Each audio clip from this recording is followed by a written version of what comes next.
Título fijo. El patrón descubrió un secreto y mandó a la criada silenciar al niño nacido de noche. La madrugada de un lunes de septiembre cayó como plomo sobre el cortijo La Sombra Larga, en el corazón de Extremadura. Allí, donde el aire huele a jara y a tierra seca calentada por un sol que agrieta la piel y la memoria, estaba a punto de romperse un pacto de siglos. El zumbido de las cigarras, banda sonora del poder ancestral de los Zúñiga, se apagaba al acercarse al ala oeste, la que da la espalda al camino. Un frío antinatural, inexplicable en pleno estío, se pegaba a los huesos, emanando de las paredes de piedra. Un tufo agrio a humedad, a ropa guardada durante un siglo, a encierro y a un perdón que nunca llegó, se aferraba a la garganta. Era la belleza brutal de la dehesa, ocultando una herida purulenta, un rincón donde ni el sol ni la verdad habían entrado jamás. Clara de Zúñiga, bisnieta del patriarca, llegó con el ruido de un coche de alta gama que ahogó el canto de los grillos. Arquitecta de Madrid, su mundo eran los planos, el acero y el cristal. El cortijo, para ella, no era un legado de sangre, sino un activo inmobiliario. Caminaba sobre aquella tierra no con el respeto del heredero, sino con la mirada calculadora del inversor. Sus tacones se hundían en el polvo que sus antepasados habían pisado con botas de cuero, y en el aire no percibía el aroma a historia, sino el potencial de un hotel de lujo con spa y piscina infinita. Su plan era una declaración de guerra contra el silencio, una promesa de modernidad que pretendía pavimentar las tumbas anónimas sobre las que se cimentaba su fortuna. Antes de desenterrar la verdad que se escondía bajo estas piedras, una verdad más pesada que las propias losas de granito, dinos en los comentarios desde qué ciudad nos escuchas y la hora exacta. Queremos saber hasta dónde llegan estos ecos del pasado, estas voces que se niegan a ser olvidadas. Suscríbete a Raíces y Secretos para que la historia no se borre, para que cada secreto encuentre su voz. La leyenda local hablaba del penitente de la torre, un alma en pena que vagaba por el ala oeste. Los viejos del lugar se santiguaban al mencionarlo, un cuento de terror susurrado para mantener a los curiosos alejados de la vergüenza familiar, un muro de miedo más sólido que cualquier tapia. El capataz, un hombre llamado Anselmo, cuyas manos eran un mapa de sequías y trabajo duro, intentó advertirla. Su voz, grave y con el pozo de quien ha visto demasiado, no hablaba de fantasmas, sino de respeto. Señorita Clara, le dijo con la mirada fija en el muro sellado del ala oeste, hay cosas que es mejor no remover. Hay silencios que protegen, no que esconden. No era una amenaza, sino una súplica. En sus palabras se sentía el peso de generaciones que habían aprendido a convivir con la sombra, a no hacer preguntas para las que no estaban preparados. Anselmo no temía un espectro, temía a la verdad, que a menudo es mucho más aterradora que cualquier invención sobrenatural. Clara rió. Fue una risa corta, afilada, que no encajaba en la solemnidad del paisaje.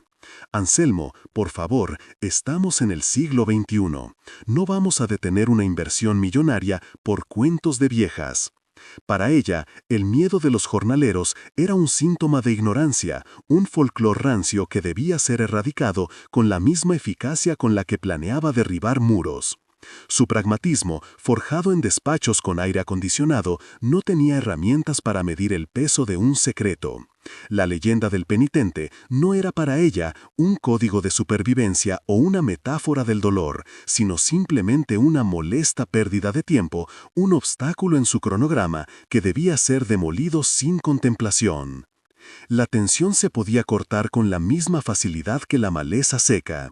Los obreros, hombres de la comarca que habían crecido con la leyenda metida en los huesos, se negaban a tocar el muro del ala oeste. Dejaban sus herramientas en el suelo, cruzaban los brazos y bajaban la mirada. El aire alrededor de aquella pared parecía más denso, el sol picaba menos. Frustrada por el retraso y decidida a romper el hechizo de la superstición, Clara tomó una decisión. «Si vosotros no lo hacéis, lo haré yo». Cogió una masa de un peón y caminó con paso firme hacia el epicentro del miedo. Se plantó frente al muro, un símbolo de la razón moderna, dispuesta a golpear el corazón de una verdad que llevaba casi 80 años esperando. El primer golpe de la masa contra la piedra sonó como una profanación, un estruendo metálico que desgarró el silencio de casi un siglo. El eco rebotó en los muros del patio y por un instante hasta las cigarras callaron, como si la propia tierra contuviera la respiración. Clara no golpeaba solo un muro, golpeaba el rostro de la tradición, el corazón de un miedo que había servido de guardián. Anselmo cerró los ojos, no por el polvo, sino por un dolor profundo, casi físico. Sintió el impacto en su propio pecho, como si la herramienta de hierro estuviera rompiendo un hueso familiar, una costilla que protegía el ala del cortijo. Los peones retrocedieron un paso, un movimiento colectivo instintivo, alejándose de la mujer que, con la arrogancia de la ignorancia, estaba a punto de desatar una verdad mucho más pesada que los escombros. La leyenda del penitente de la torre no nació de la fantasía, sino de la necesidad más desesperada. Fue un escudo forjado por el amor aterrorizado de Remedios, la criada. El primer llanto del niño, agudo y frágil, amenazó con delatar su desobediencia. Para justificarlo, habló de un alma en pena que lloraba sus culpas. Cuando el niño creció y sus pasos infantiles resonaban en el suelo de madera, ella susurró que eran las cadenas del espectro arrastrándose en la oscuridad. Los murmullos confusos de un hombre que aprendía a hablar en soledad se convirtieron en los lamentos del fantasma. La leyenda fue la jaula invisible, una arquitectura del miedo que protegió a Martín de la curiosidad del mundo exterior. Un muro más infranqueable que el de cal y canto, porque sus cimientos estaban hundidos en el pánico ancestral. La vida de Remedios se convirtió en una penitencia silenciosa, un servicio a dos amos. Al patrón, don Álvaro, a quien servía de día con una lealtad fingida, y al niño, a quien mantenía con vida de noche con una devoción real. Cada trozo de pan que robaba de la despensa pesaba en su conciencia como un pecado mortal. Cada jarra de agua que subía a escondidas parecía un océano. Vivía con el corazón en un puño, interpretando cada crujido del cortijo, cada mirada inquisitiva como una amenaza inminente. El olor a estofado que dejaba en el cuarto sellado se mezclaba con el de la humedad y la desesperanza. Murió con la espalda encorvada, no por los años, sino por el peso de un secreto que lo obligó a vivir como una sombra entre dos mundos, sin pertenecer a ninguno. Para Martín, el mundo era una sinfonía de ecos y olores filtrados. No conocía el azul del cielo, solo la oscuridad moteada por el polvo que bailaba en los escasos rayos de luz que se colaban por las tejas rotas. El cambio de estaciones no era visual, sino olfativo. El aroma a tierra mojada en otoño, el hedor a paja recalentada en verano. El sonido de las campanas de la iglesia del pueblo marcaba un tiempo que para él no tenía significado. Su única conexión humana era la voz susurrante de Remedios y el tacto de sus manos ásperas dejándole la comida. Creció sin espejos, sin saber cómo era su rostro, sin entender por qué su existencia era un murmullo que no debía ser escuchado. Su soledad no era una emoción, era el único estado que conocía, el aire mismo que respiraba. Anselmo sentía el legado de ese silencio en la médula de sus huesos. Su abuelo, que sirvió a don Álvaro, nunca miraba hacia el ala oeste y le enseñó a hacer lo mismo. Hay dolores que, si no puedes curar, al menos debes respetar, le decía, con una gravedad que el capataz solo comprendió de adulto. No sabía qué había ocurrido allí, pero el instinto, una sabiduría heredada a través de la piel y no de los libros, le decía que aquel lugar era sagrado en su tragedia. La llegada de Clara y sus planos de acero y cristal era una agresión a esa memoria tácita. Para él, derribar ese muro no era un acto de progreso, sino de borrado, un intento de negar que la tierra sobre la que caminaban tenía cicatrices y que algunas de ellas todavía supuraban. Los obreros, hombres cuyos apellidos llevaban generaciones ligados a esas tierras, compartían el temor de Anselmo. Se miraban entre sí, con los rostros curtidos por el sol convertidos en máscaras de desaprobación. Su inacción no era pereza ni cobardía, sino una forma de resistencia pasiva, el último bastión de un mundo que se regía por códigos no escritos. Sabían que hay puertas que no deben abrirse y silencios que no deben romperse, no por miedo a lo sobrenatural, sino por respeto a lo humano. Al ver a Clara, una extraña con las manos limpias, levantar la masa contra su historia, sintieron que les estaban arrancando algo propio. Era la profanación de un cementerio sin cruces, y ellos se negaban a ser los sepultureros. Un nuevo golpe, más certero y brutal, abrió una grieta en el muro. El yeso viejo se desprendió como piel muerta, revelando los ladrillos oscuros que había debajo. Del interior escapó una bocanada de aire, un aliento frío y viciado que olía a tiempo estancado. No era el olor a moho de una simple bodega abandonada, era algo más complejo y desolador. Olía a polvo de décadas, a tela podrida, a soledad fermentada. Era el olor de una vida consumida en la penumbra, un testimonio olfativo que golpeó a Clara con más fuerza que cualquier leyenda. Por primera vez, una duda helada se abrió paso a través de su coraza de pragmatismo. El silencio que salió de aquella grieta no estaba vacío, estaba lleno de una historia que exigía ser contada. Con un último golpe, cargado de la furia de la impaciencia, el muro cedió. No se derrumbó con la limpieza de una demolición controlada, sino que se desgarró, vomitando un nubarrón de polvo rojizo y cascotes. El estruendo fue seco, como el de un hueso antiguo que finalmente se quiebra bajo una presión insoportable. Un silencio denso y expectante cayó sobre el patio, un vacío sonoro donde antes solo había tensión. Del boquete oscuro escapó un aliento fétido, a vida consumida en la oscuridad, a sudor rancio impregnado en la paja y a la desesperanza hecha materia. Era el olor de una tumba que había estado habitada. Los obreros, instintivamente, se llevaron las manos a la cara, no solo para protegerse del polvo, sino como un gesto de rechazo ante lo que acababan de profanar. La luz del sol de Extremadura, tan implacable y blanca, se asomó con timidez al interior, pero pareció ser devorada por la oscuridad. Lo que reveló no fue un almacén olvidado ni una bodega, sino una celda. Una pequeña habitación sin ventanas, con el techo bajo y las paredes desnudas, manchadas por la humedad y el paso de un tiempo que allí dentro se había medido en latidos y no en amaneceres. En un rincón, un catre de hierro oxidado, con los restos de un jergón deshecho, parecía una mancha de miseria fosilizada. El aire allí dentro era pesado, irrespirable, como si contuviera todas las exhalaciones de una vida entera que nunca encontraron una salida. El contraste con el vibrante y sonoro exterior era una bofetada a la razón. Clara, con la maza aún colgando de su mano, sintió cómo el calor de su enfado era reemplazado por un frío que le trepaba por la columna vertebral. Su arrogancia se desvaneció, dejando solo una curiosidad mórbida y un incipiente terror. Dio un paso hacia el interior, sus caros zapatos de ciudad crujiendo sobre un suelo cubierto de una fina capa de polvo y olvido. Sus ojos, acostumbrados a la nitidez de los planos digitales, luchaban por ajustarse a la penumbra. Fue entonces cuando lo vio. Junto al catre, casi camuflada por las sombras, había una pequeña caja de madera de olivo, de una simpleza artesanal. No era un cofre del tesoro, sino algo mucho más íntimo, un objeto que claramente había sido tocado y abierto 1000 veces. Con un temblor en las manos que la sorprendió, se agachó y cogió la caja. La madera estaba fría y suave al tacto, pulida por décadas de contacto. La levantó, sintiendo un peso casi insignificante. No había cerradura, solo una tapa que se deslizaba.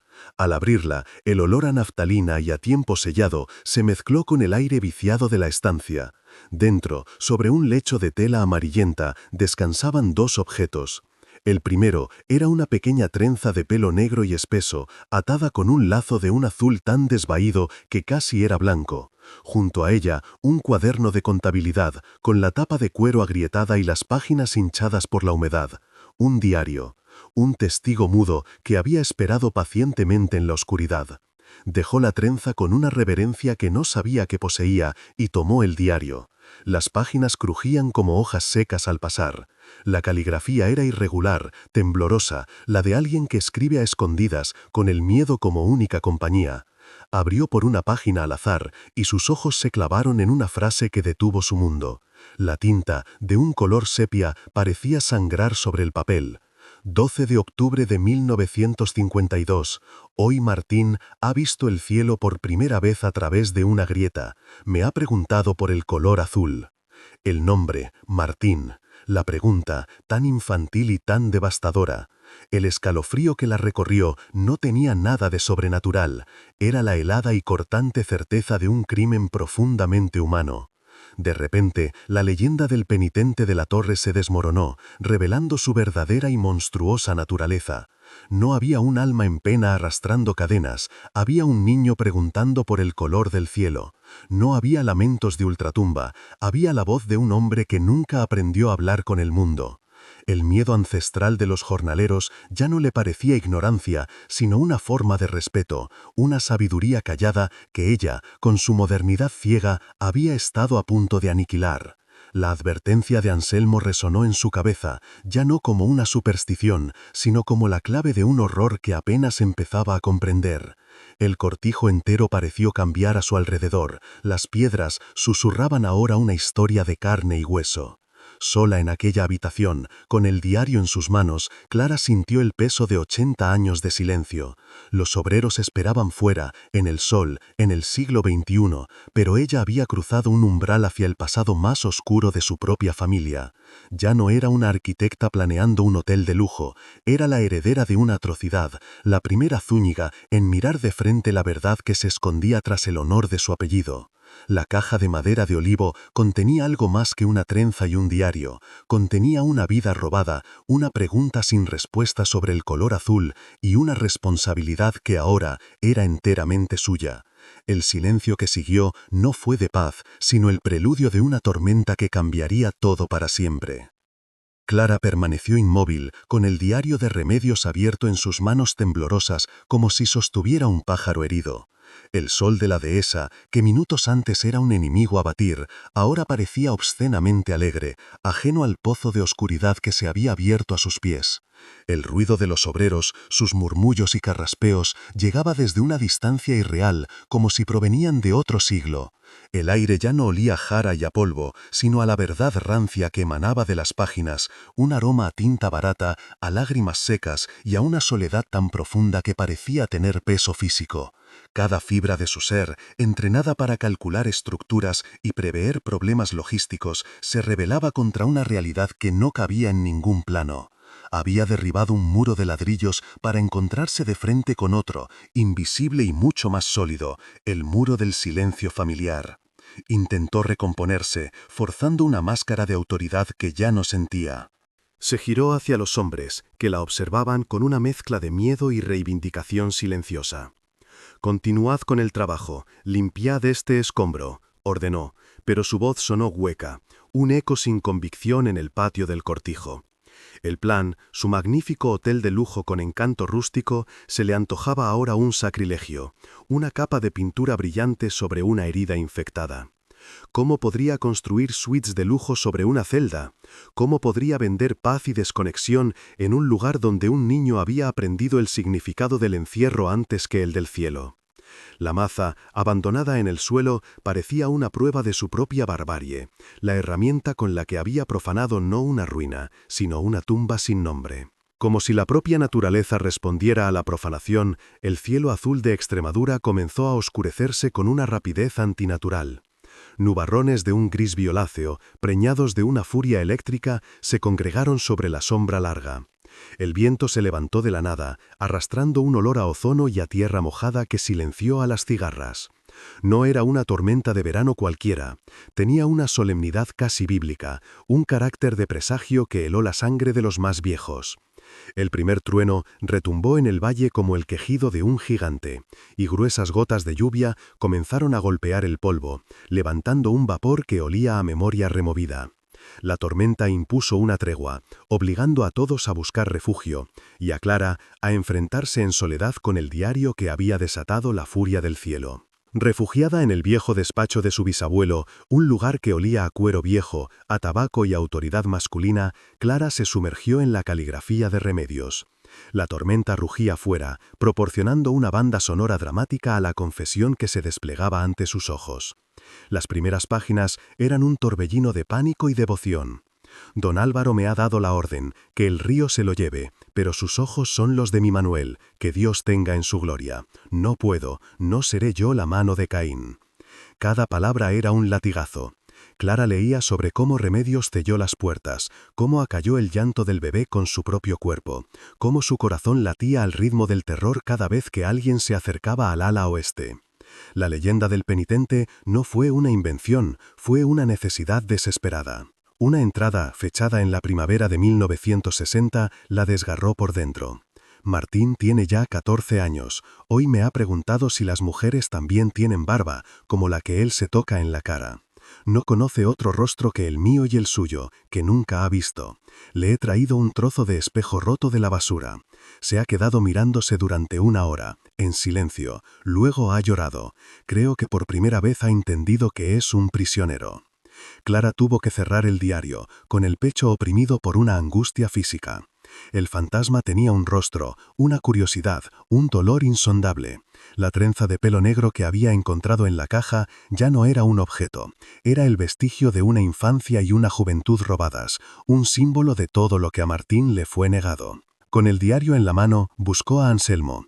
Lo encontró en las antiguas caballerizas, mirando llover con una expresión de profunda melancolía. Ya no había rastro de la arquitecta arrogante en ella. Sus ojos estaban enrojecidos, suplicantes. Sin decir palabra, le tendió el cuaderno. El capataz lo tomó con la delicadeza de quien sostiene una reliquia. No necesitó leer mucho. Su rostro, curtido por 1000 soles, se contrajo en una mueca de dolor y comprensión. Mi abuelo, susurró con la voz rota. Mi abuelo siempre decía que Remedios cargaba con una pena más grande que el cielo, que hablaba sola, que guardaba la comida como si fuera a acabarse el mundo. Ahora lo entiendo. No estaba loca, estaba manteniendo una vida a flote, estaba siendo más valiente que todos nosotros. La confesión de Anselmo abrió una nueva compuerta en la investigación. Las piezas del puzzle, una oral y otra escrita, encajaban con una precisión aterradora. El capataz recordó fragmentos de conversaciones oídas en su niñez, susurros sobre la desgracia de la Elvira, una joven jornalera que desapareció del cortijo de la noche a la mañana. Nadie hizo preguntas. En aquellos tiempos la gente desaparecía, sobre todo las mujeres pobres que cometían el error de cruzarse en el camino del patrón. El nombre de Elvira no estaba en el diario de Remedios, que solo se refería a ella como su pobre madre, pero el instinto le decía a Clara que había encontrado el origen, la primera víctima de la cadena de silencio y crueldad que sostenía el honor de los Zúñiga. Impulsada por una necesidad febril de confirmar sus sospechas, Clara condujo bajo la lluvia hasta el archivo parroquial del pueblo más cercano. El párroco, un anciano de manos temblorosas, la ayudó a buscar en los vetustos libros de bautismo y defunción. Allí estaba, Elvira García, fallecida en junio de 1946. Causa de la muerte, fiebres malignas. Una mentira burocrática, una pincelada de pintura para borrar una vida inconveniente. No había registro del nacimiento de ningún niño en esas fechas. Martín no existía para el mundo, ni para la Iglesia, ni para el Estado. Era una ausencia, un vacío legal y humano. Su única prueba de vida era aquel diario escrito con miedo y un puñado de objetos ocultos en una caja de madera de olivo. La verdad histórica confirmaba la tragedia personal. De vuelta en el cortijo, con la tormenta amainando y dejando un aire limpio y frío, Clara y Anselmo abrieron un viejo baúl de mimbre que, según el capataz, había pertenecido a Remedios. Dentro, bajo unas mantas apolilladas, encontraron los tesoros del prisionero. Un abecedario de cartón con las letras descoloridas por el uso, un silbato de madera toscamente tallado y, en el fondo, un único soldadito de plomo, con la pintura desconchada y el fusil torcido. Clara lo cogió y el metal frío pareció quemarle la piel. El diario lo mencionaba, el único amigo de Martín, lo llama el vigilante. Aquel pequeño objeto, tan insignificante y tan poderoso, era el testamento final de una soledad infinita. Era la prueba irrefutable de que el monstruo de la leyenda no era un fantasma, sino la soberbia de un hombre. La cascada de revelaciones había llegado a su fin, dejando a Clara en la orilla de una verdad insoportable. Ya no se trataba de una vieja historia de pueblo ni de un secreto de familia. Era su historia. La fortuna que le permitía planear hoteles de lujo, la educación que le daba la confianza para derribar muros, todo estaba manchado de sangre y silencio. Don Álvaro de Zúñiga, el patriarca venerado cuya foto presidía el salón principal, no era un pionero, era un criminal. Y Remedios no era una criada extraña, era una heroína trágica. El penitente de la Torre no era una maldición, era una víctima. Y ella, Clara de Zúñiga, se encontraba ahora en una encrucijada moral que definiría no solo el futuro del cortijo, sino el de su propia alma. Continúa. Título. Fijo. El patrón descubrió un secreto y mandó a la criada silenciar al niño nacido de noche. Clara llegó a la última página del diario, la tinta casi desvanecida, la caligrafía convertida en un temblor agónico. Eran las últimas palabras de Remedios, escritas semanas antes de su propia muerte. Martín ya no pregunta por el cielo. Leyó en un susurro que se quebró en la garganta. Se ha ido en silencio, como vivió. Lo he enterrado bajo las losas del suelo, junto a su soldadito. Que la tierra que le fue negada le dé ahora descanso. Que Dios me perdone por no haberle dado la muerte y que le perdone a él por no haberle dado la vida. La confesión final cayó como una lápida en el silencio del despacho. Martín no solo había vivido allí, había muerto allí. Su celda se había convertido en su tumba. El fantasma del ala oeste no era un alma en pena, era un cuerpo sin nombre bajo el suelo. En ese instante, la leyenda se desveló como un truco de luz macabro, una arquitectura de la supervivencia levantada sobre la piedad y el terror. El penitente de la torre no era un espectro, era la metáfora de un crimen. Los lamentos que los viejos juraban oír no eran de ultratumba, eran los balbuceos de un hombre que nunca aprendió a hablar con el mundo, cuya única lengua era la soledad. Las cadenas que arrastraba no eran de hierro, eran el sonido de sus propios pies descalzos sobre la madera midiendo los límites de su jaula. La maldición no era sobrenatural, era la consecuencia puramente humana de un acto de soberbia, el eco de una orden susurrada una noche de San Juan. Silencia a esa criatura. Remedios no lo silenció, lo ocultó, y al hacerlo creó una prisión de amor y un fantasma de carne y hueso. Los ojos de Clara se levantaron del diario y se clavaron en el retrato de don Álvaro de Zúñiga que presidía la estancia. El óleo, que siempre le había transmitido una sensación de poder y legado, ahora le devolvía la mirada de un monstruo. Vio la misma mandíbula apretada, los mismos ojos fríos que debieron mirar a Elvira sin compasión, que debieron dictar una sentencia de muerte contra su propia sangre.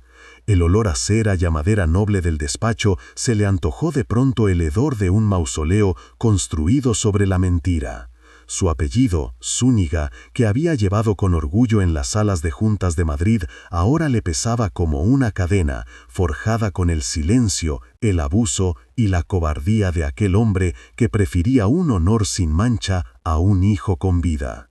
Una ola de vergüenza la inundó, tan física que tuvo que apoyarse en la mesa. Su propio plan, su hotel de lujo, su desprecio por las supersticiones de pueblo, ¿qué era sino la misma arrogancia de su bisabuelo vestida con el traje de la modernidad? Ella también había querido silenciar el pasado, no con una orden, sino con excavadoras y suites con vistas. Había llegado a la sombra larga para demoler un muro sin entender que lo que realmente pretendía demoler era una memoria incómoda, un grito ahogado que llevaba 80 años pugnando por salir. Se dio cuenta, con una claridad que dolía, de que no era la salvadora del cortijo, sino la última heredera de su crimen, dispuesta a pavimentar una tumba para vender amaneceres a turistas adinerados. El horror no residía ya en el secreto, sino en la visualización de la vida que había contenido. Martín, un nombre que nadie había pronunciado en voz alta. Se lo imaginó niño, pegando el oído a los muros para intentar descifrar las risas de sus sobrinos, los hijos legítimos que jugaban al sol. Lo imaginó adolescente, descubriendo su propio rostro en un trozo de espejo. Lo imaginó adulto, hablando con un soldadito de plomo porque era su único interlocutor. Su tragedia no fue solo el encierro, fue el robo sistemático de cada experiencia humana. El sabor de una fruta madura cogida del árbol, el calor del sol en la cara, el tacto de otra mano que no fue la que le traía la comida a escondidas. Su vida no fue una vida, fue una ausencia prolongada.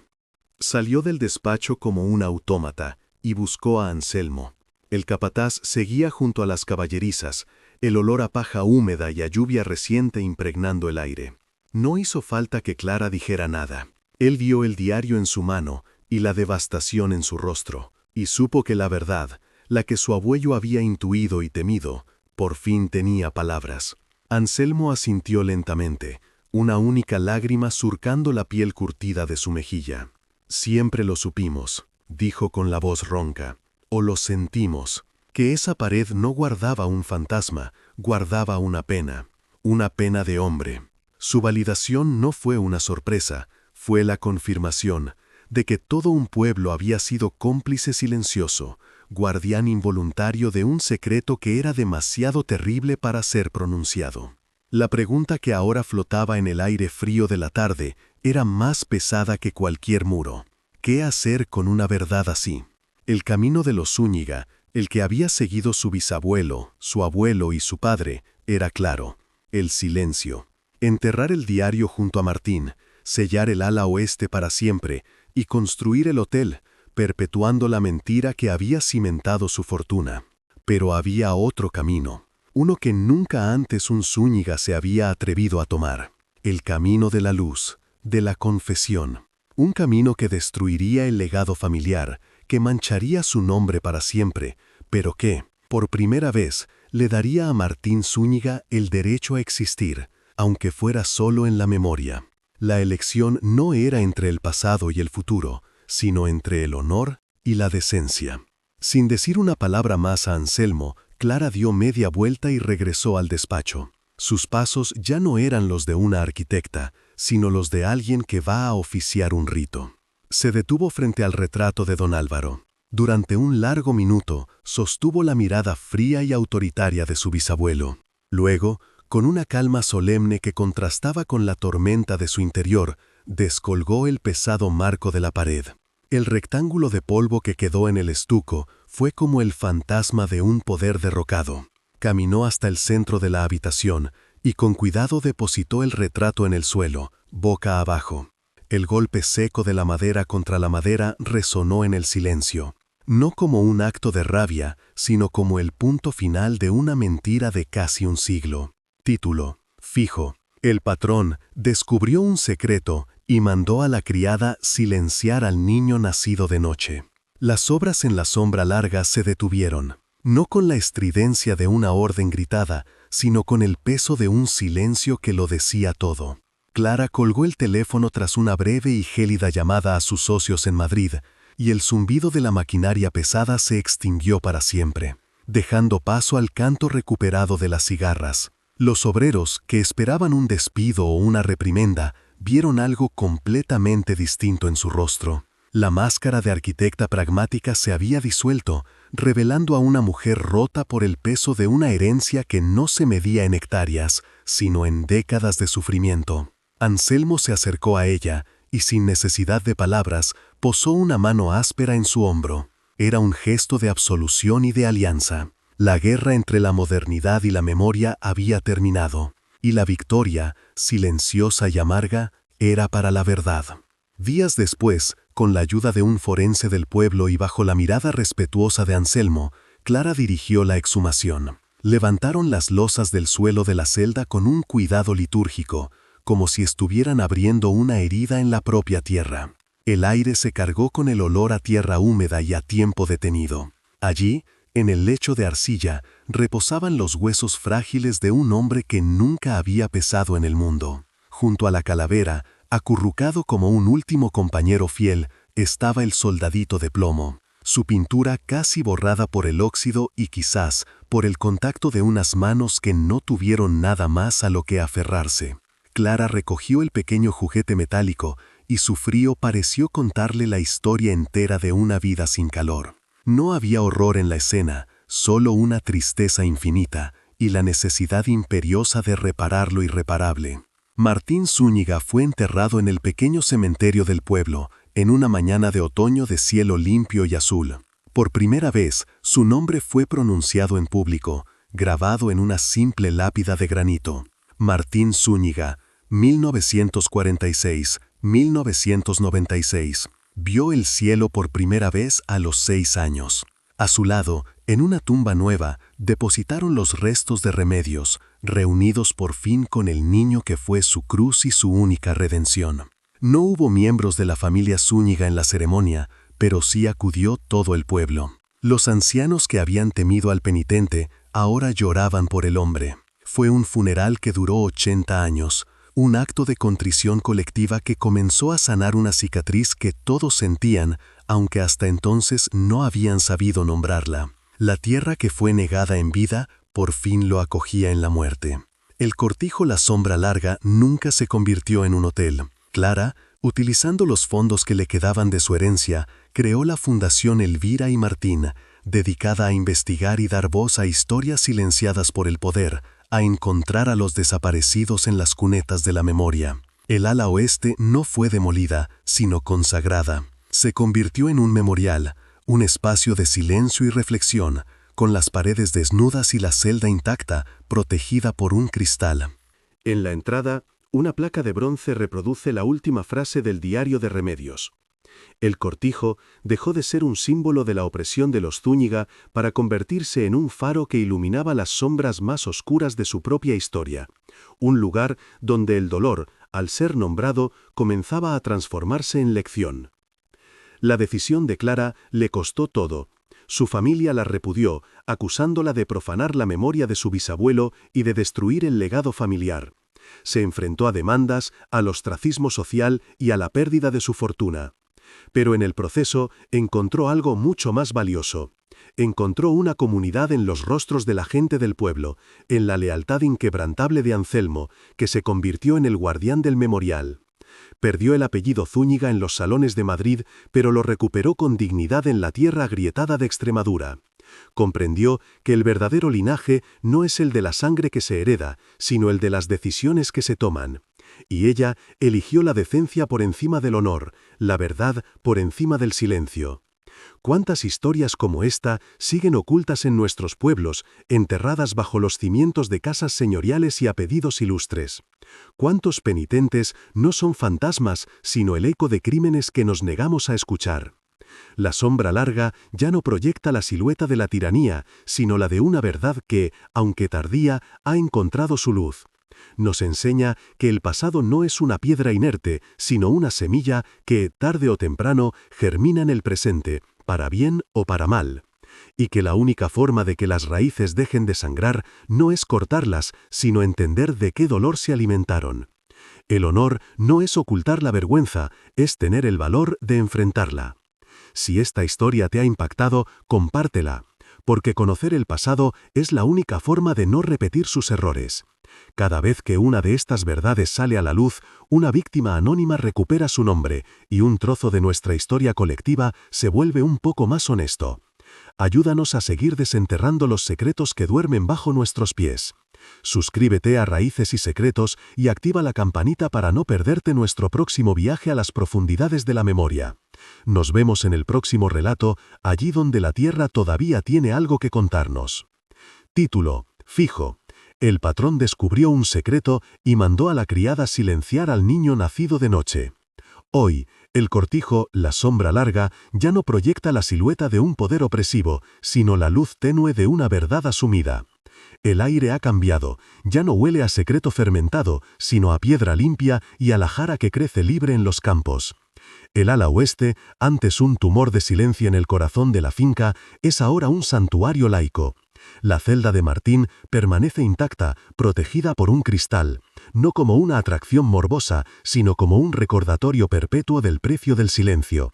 La fundación que lleva su nombre y el de su madre se ha convertido en un archivo de susurros, un lugar donde otras familias, animadas por el coraje de Clara, comienzan a desenterrar a sus propios penitentes, demostrando que la memoria, una vez liberada, es una fuerza más poderosa que cualquier linaje. El legado de esta historia no se mide en la reputación rota de los Zúñiga, sino en la transformación de una comunidad. La leyenda del penitente de la Torre ha muerto, pero en su lugar ha nacido la historia de Martín, el niño que preguntó por el color azul. Los ancianos del pueblo ya no se santiguan por miedo, sino que bajan la cabeza con respeto. Anselmo, más que un capataz, es ahora el guardián de ese recuerdo y cuenta la historia a los jóvenes no como un cuento de fantasmas, sino como una lección sobre la dignidad. Han aprendido que el verdadero terror no emana de lo sobrenatural, sino de la capacidad humana para la crueldad y a la vez para la compasión más heroica, como la de Remedios, cuya tumba ahora recibe flores anónimas cada semana. Porque hay cicatrices que no se ven en la tierra, sino en el árbol genealógico. Heridas que pasan de generación en generación, no a través de la sangre, sino del silencio. Cada familia tiene su propia ala oeste, una habitación cerrada, un nombre que no se pronuncia, una fotografía vuelta hacia la pared. La historia de Martín nos obliga a preguntarnos qué verdades hemos decidido ignorar por comodidad, qué fantasmas alimentamos con nuestra negativa a hacer preguntas. Nos enseña que el honor no consiste en mantener un apellido limpio, sino en tener el valor de limpiar las manchas que otros dejaron, aunque al hacerlo se nos rompa el corazón y el mundo que creíamos conocer. La única forma de que las raíces dejen de sangrar es entender de qué dolor se alimentaron. En Extremadura, la gente del campo sabe algo que las ciudades otras a veces olvidan. La tierra guarda la cuenta. No juzga, no opina, simplemente registra. Guardó los huesos de Martín, el eco de su soledad y el peso de las lágrimas de Remedios. Esperó pacientemente, durante décadas, a que alguien tuviera el coraje no de hablar, sino de escuchar lo que las propias piedras decían. La verdad no necesitaba ser inventada, solo desenterrada. Estaba allí, bajo las losas, en la caligrafía de un diario, en un soldadito de plomo. Porque no hay tapia lo suficientemente alta, ni silencio lo suficientemente profundo, que pueda contener para siempre el peso de una vida robada. La tierra, al final, siempre devuelve lo que se le confía. La historia de Martín Zúñiga ha encontrado su final, pero miles de historias como la suya siguen esperando en la oscuridad. Si este relato te ha conmovido, no lo guardes. Compártelo para que su memoria se convierta en una semilla. Y luego, haz la pregunta más importante. ¿Cuáles son los secretos que duermen en tu propia familia? Preguntad a vuestros mayores, revisad las cajas viejas, escuchad las leyendas de vuestro pueblo. Cada uno de nosotros es un guardián de la memoria. Suscríbete a Raíces y Secretos y activa la campanita. Porque solo desenterrando las historias olvidadas podemos asegurarnos de que ninguna otra persona tenga que vivir y morir en las sombras. Nos vemos en el próximo relato.